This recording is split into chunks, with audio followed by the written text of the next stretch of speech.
मानसिक बीमारियां क्या होती हैं, उनके लक्षण क्या होते हैं, उनको कैसे पहचाना जाए, आज इस वीडियो में हम इस बारे में बात करेंगे।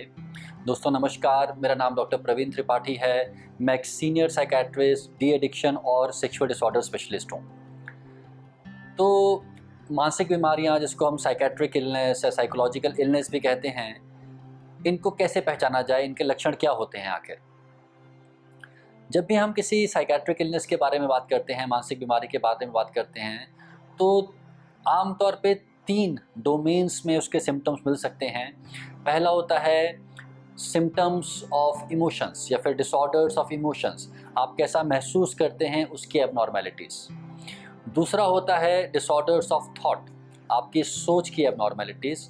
और तीसरा होता है डिसऑर्डर्स ऑफ परसेप्शन, आप कैसा महसूस कर रहे हैं, आप क्या सुन रहे हैं, क्या आप देख रहे हैं, उसकी एबनॉर्मेलिटीज़। तो इन तीनों के बारे में थोड़ा डिटेल में बात करते हैं। सबसे पहले बात करते हैं इमोशंस या फिर फीलिंग्स की एबनॉर्मेलिटीज़ के बारे में।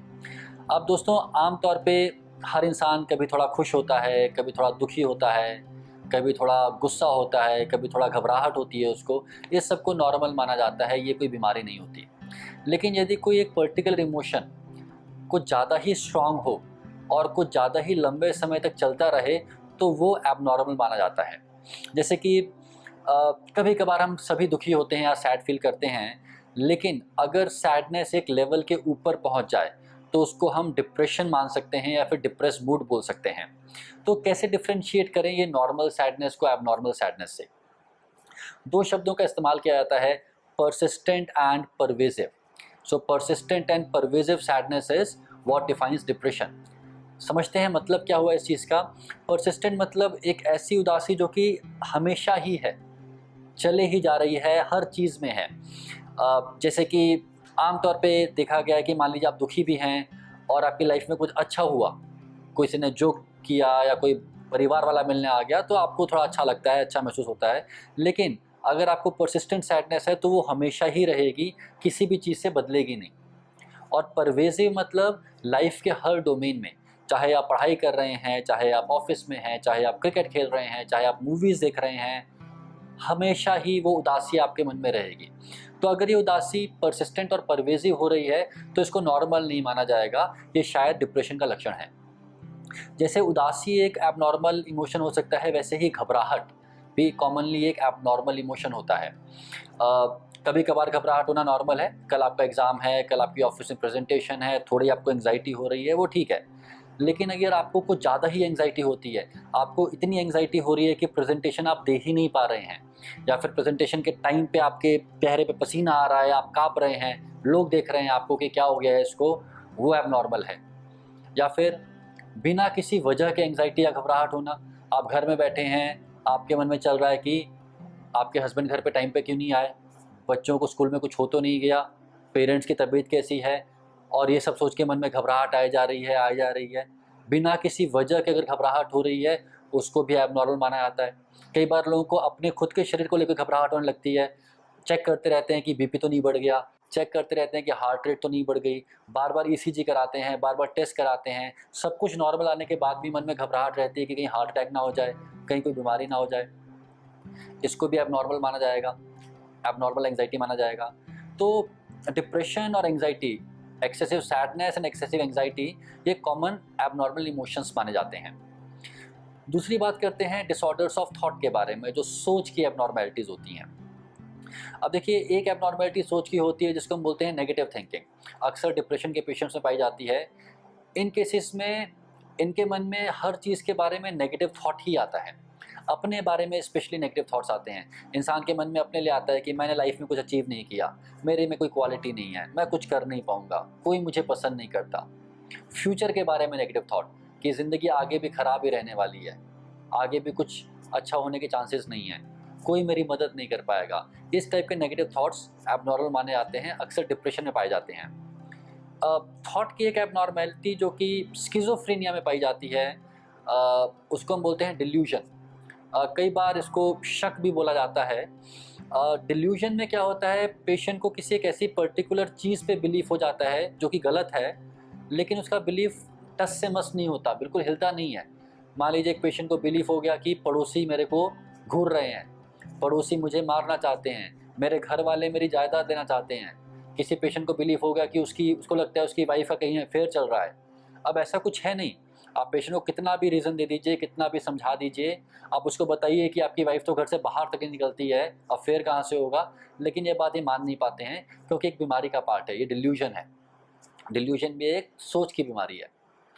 और तीसरी टाइप की बीमारियां होती हैं परसेप्शंस की बीमारियां, जैसे कि हेलुसिनेशन सबसे इंपॉर्टेंट परसेप्शन की दिक्कत है। हेलुसिनेशन में क्या होता है, इंसान को कुछ ऐसी चीज़ सुनाई देती है जो कि है ही नहीं, या कुछ ऐसी चीज़ दिखाई देती है जो कि एग्जिस्ट नहीं करती। पेशेंट आके बोलता है कि मुझे घर में बैठ के अपने पड़ोसियों की आवाज़ आती है या रिलेटिव्स की आवाज़ आती है। ऐसे रिलेटिव्स की भी आवाज़ आती है जो कि उस शहर तक में नहीं रहते। आप उनसे पूछते हैं कि मुझे तो कोई आवाज़ नहीं आ रही, तो बोलता है नहीं लेकिन मुझे तो आ रही है। कई बार पेशेंट खुद से बताता नहीं है लेकिन उसके व्यवहार में दिख जाता है, जैसे वो अकेले बैठ के बड़बड़ाता रहता है, और बड़बड़ाता रहता है तो पूछो किससे बात कर रहे हो, तो बोलता है कि आवाज़ आ रही है, उसको जवाब दे रहा हूँ। लेकिन ध्यान रखिएगा कि हर बड़बड़ाना हैलुसिनेशन नहीं होता है। कई बार कुछ लोगों को आदत भी होती है बड़बड़ाने की, बट अगर किसी को कुछ आवाज़ आ रही है और उसके रिस्पॉन्ड में वो बोलता जा रहा है तो आपको लगेगा कि वो अपने आप से बातें कर रहा है, जिसको इंग्लिश में हम मटरिंग टू सेल्फ बोलते हैं। आमतौर पे ऑडिटरी हेलुसिनेशंस, ताकि कुछ आवाज़ आना ही बीमारी में पाया जाता है, बट कुछ लोगों को विजुअल हेलुसिनेशंस भी हो सकती हैं, कुछ ऐसा दिखता है जो कि है ही नहीं। तो ये तीन चीज़ें, इमोशंस की दिक्कत, परसेप्शन की दिक्कत और थॉट की दिक्कत, अक्सर साइकेट्रिक डिसऑर्डर्स में पाया जाता है। अब दोस्तों प्रॉब्लम ये है कि आम जनता साइकेट्रिक इलनेस को पागलपन से जोड़ देती है। उनके मन में है कि साइकेट्रिक डिसऑर्डर हो गया, मेंटल डिसऑर्डर हो गया मतलब पागल हो गया। ऐसा बिल्कुल भी नहीं है। साइकेट्रिक इलनेसेस भी दो टाइप की होती हैं। एक को हम बोलते हैं कॉमन मेंटल इलनेसेस, जो कि आम लोगों में आम तौर पे पाई जाती हैं, और एक होती हैं जो थोड़ी सीरियस होती हैं, सीवियर मेंटल इलनेसेस। तो हम लोग अपने परिवार वालों में, अपने पड़ोसियों में, अपने रिश्तेदारों में कहीं भी पता चलता है कि ऐसी कोई दिक्कत है तो उसको आमतौर पे छुपाने का प्रयास करते हैं। समाज का डर लगता है कि लोग हंसेंगे, लोग क्या बोलेंगे, बेइज्जती हो जाएगी, और बीमारी को आप छुपा के ख़त्म तो नहीं कर पाते हैं, बट बीमारी बढ़ने लगती है और सीवियर हो जाती है। हमारे पास जब पेशेंट्स लाए जाते हैं क्लिनिक्स में, तो कई बार ऐसा हम देखते हैं कि कई सालों से दिक्कत चल रही थी, बट परिवार वाले मान ही नहीं पाए कि बीमारी है, और पेशेंट को डांटते रहे कि तुम अपने आप को ठीक करो, एक्सरसाइज करो, बाहर जाओ, और उनको लगता था ये सब करके बीमारी ठीक हो जाएगी। देखिए, अगर बीमारी है तो इलाज से ठीक होगी। दूसरी चीज़ देखी जाती है कि लोग बीमारी को ना मान के भूत प्रेत में या फिर ऊपरी हवा में, इन सब चीज़ों में बिलीव करने लगते हैं। पेशेंट को डॉक्टर के पास ना ले जाके मंदिरों में, मस्जिदों में, बाबा, मौलवी, इन सब के पास ले जाया जाता है, और बहुत टाइम वेस्ट हो जाता है, बीमारी फिर से बढ़ने लगती है। तो मैं अपने मरीज़ों को हमेशा ये कहता हूँ कि देखिए, अगर आपको मंदिर जाना है, मस्जिद जाना है, चर्च जाना है, पंडित के पास जाना है, मौलवी के पास जाना है, तो जाइए, बेशक जाइए, लेकिन इलाज मत रोकिए। अगर आपका मन कर रहा है कि इस टाइप की चीज़ें की जाए तो कम से कम उनको इलाज के साथ करिए। वो चीज़ें इलाज का सब्स्टिट्यूट नहीं है, और मैक्सिमम चीज़ें जिसको कि ऊपरी हवा बोला जाता है, वो मानसिक बीमारियों के लक्षण होते हैं। तो इस वीडियो को बनाने का पर्पस इतना ही है कि यदि आपके परिवार में, आपके नोन-टू में किसी को इस टाइप के कोई लक्षण आ रहे हैं, तो उसको इग्नोर करने की जगह आपके शहर में जो भी पास में साइकियाट्रिस्ट हैं, उसके पास ले जाके इसका इलाज करवाइए। मानसिक बीमारियों का इलाज संभव है, लेकिन अगर मानसिक बीमारियों को छुपाने की कोशिश की जाएगी, बहुत समय तक उसको डॉक्टर के पास नहीं ले जाया जाएगा, तो फिर वो बीमारियाँ बढ़ने लगती हैं। मुझे उम्मीद है मैं मानसिक बीमारियों के लक्षण के बारे में आपको कुछ इन्फॉर्मेशन दे पाया होऊंगा, और हमारा प्रयास यही है कि साइकेट्रिक डिसऑर्डर्स और सेक्सुअल डिसऑर्डर्स के बारे में सही और मेडिकली करेक्ट इन्फॉर्मेशन आप लोगों तक पहुंचाई जाए। धन्यवाद, शुक्रिया।